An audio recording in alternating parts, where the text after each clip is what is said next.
Hey, Movement Loan Officers, Coach Conway coming at you, talking to you today about the second portion of page 5 of the 1003. This is going to be about calling on financial professionals.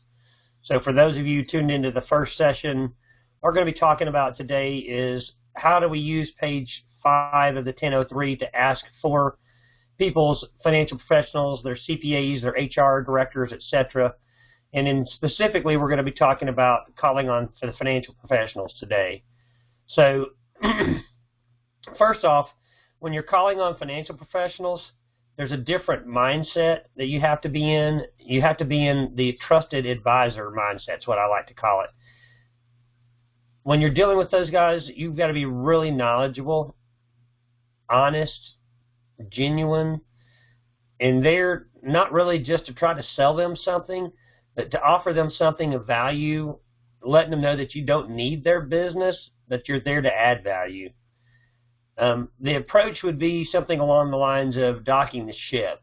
What I mean by that is if you've ever been in a port where they're bringing in like a big cruise ship or something like that, what you're going to find is they throw over a little rope that's attached to a bigger rope that's attached to a bigger rope, and eventually the last rope that they've got that they're bringing over is a huge rope, and that's what's going to actually they're going to use to tie up the ship. So you've got to approach them slowly and not try to close them right at the very first part of it. So you're going to build the relationship and build some value before you ask for any business. So one of the ways you can do that is by sending a referral letter before you even ask for an appointment. So you're getting referred by their clients. If it's a client that you had mutual, that's the easiest way. So you use your page 5 of the 1003 to get that recommendation or get that referral. Before you actually call on them, you want to do your homework. You want to use resources that you've got in front of you like Facebook and LinkedIn to learn a little bit more about them and their business, and refer back to the client that you're currently working with that recommended them as the CPA. So that way you can also even have that client call the CPA or the financial planner that you're trying to get the appointment with to tee up that relationship or tee up that first phone call with you. If you're cold calling them and you don't get the client to tee that relationship up or tee up that first call where it's not really a warm call, it's a cold call, you can ask them, tell them that you have a client that you worked with before that's in common, and ask them if they ever have other clients that are asking about real estate or financial needs or financial products involving real estate, and tell them that you're going to follow up their receptionist or assistant. Hey guys, Coach Conway, Movement Mortgage, coming at you today with the second installment involving. Hey guys, it's Coach Conway coming at you with the follow-up on page 5 of the 1003.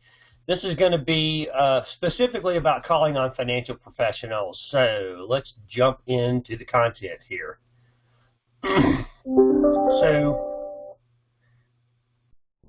Hey guys, Coach Conway coming at you here. Please forgive my voice today.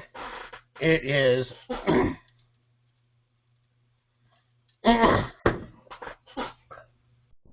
Hey guys, Coach Conway coming at you. This is going to be the follow-up to page 5 of the 1003. It's where we're going to teach you on about calling on financial professionals. So why is it different, and why would you want to call on a financial professional? We covered that in the first video just briefly.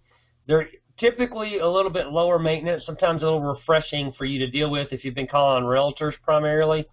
But they have people that have money, so it's a higher net worth client, higher credit scores, bigger loan volumes, bigger paychecks. I don't think I've got to go any other explanation more than that. When you're calling on financial professionals, you have to have a different mindset. Dave Savage, when he put this stuff together, was talking about having the trusted advisor mindset. You've got to come off as extraordinarily knowledgeable, honest, credible, and in a position where you're not needing their business, but there to try to add something of value to their business. The approach is one that he called like docking the ship. So if you've ever seen when they're bringing in these big cruise ships, they have the gigantic lines that they tie those things up at dock with. connected to a smaller line and a little smaller, and eventually it comes down to something no bigger than about what a ski rope would be, which a person is actually able to heft across and bridge the gap between the ship and the dock and eventually pull that up where they could dock that ship. Same thing applies to when you're calling these financial professionals. You probably want to start off with getting the client to refer you. We'll get into that in the next video. And using a letter to tee up the relationship instead of asking for an appointment right off. Introduce yourself through that and go from there. So when you're first starting to call on them, do your homework. Let it come out when you're calling on them that you know a little bit about them. So use the resources that are in front of you, Facebook, LinkedIn, Google, learn about them and their business. The easiest way that I've ever had it easiest way that I've ever approached these guys is using the past client, or a client in process. So when you use page 5 of the 1003 and ask them for the name of their attorney or their CPA, and you have them rank them, and they tell you the guy's a 10, you say, that's great, I've always got people looking for wonderful CPAs. Would it be all right if I was to call them, and can I use your name, or even one better, hey, could you call them up? I've got a client right now that said they need a great CPA. I'd like to get them a referral. Would you call them and make an introduction and let them know that I'm going to be calling them? That's the easiest way to do that. If you don't do that, we'll go over another strategy you can use in through here if you're calling on folks that you might have found through advertisements, but that's the easiest way I've found. One of the things when you have your conversation that you can ask them is, when you're trying to build a rapport, is if they ever have clients that need real estate financing or that ever ask about real estate financing, and most of the time that's going to happen, so you're developing the need there. Tell them that you're going to follow up with their receptionist, their assistant, to set up an appointment with them, so some respect for their schedule. You don't want to have a long conversation with them the first time you call, and then you're going to actually follow up with a letter.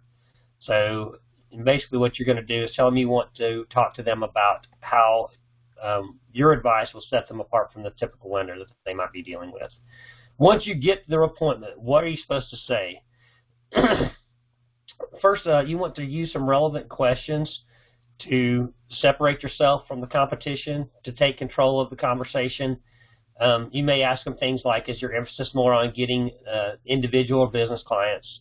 How many tax returns you prepare a year? You're looking to expand your practice. Are you happy with your current flow of business? Have you referred business to other lenders in the past? And have you seen the types of reports or analysis that I've shown you today? So I've included a link down here you can see at the bottom of the video where I've gave you some more information about all the questions that you might ask. Don't try to ask them all at one time. You're not trying to make a lifetime bio about these guys, but you need to have enough valid questions that you've established yourself as a professional. The reports that you would be sharing with them would be things like from MBS Highway, like a loan comparison or a real estate report card. How to maximize your relationship once you get in a relationship with these guys. You want to spend more time with your best relationships, not unlike real estate.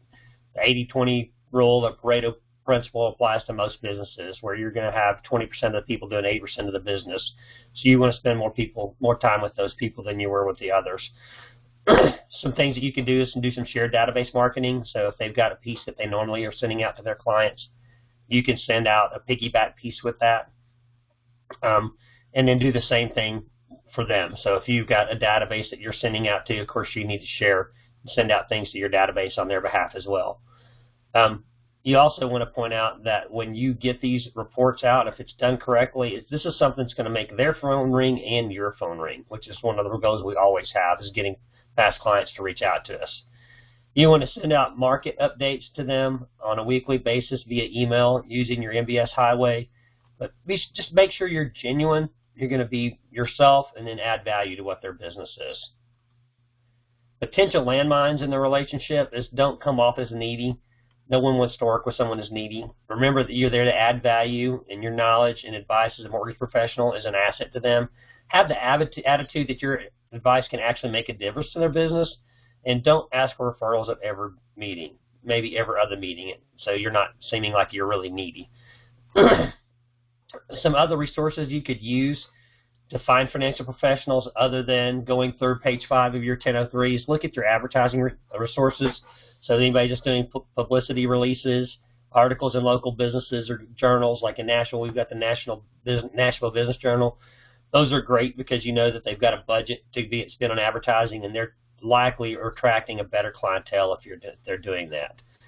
That is the end of the presentation. For the full resources to implement the plan, you can email me at wade.conway@movement.com, and I'll send you a copy of this slideshow, and there's links in here to resources inside the hub.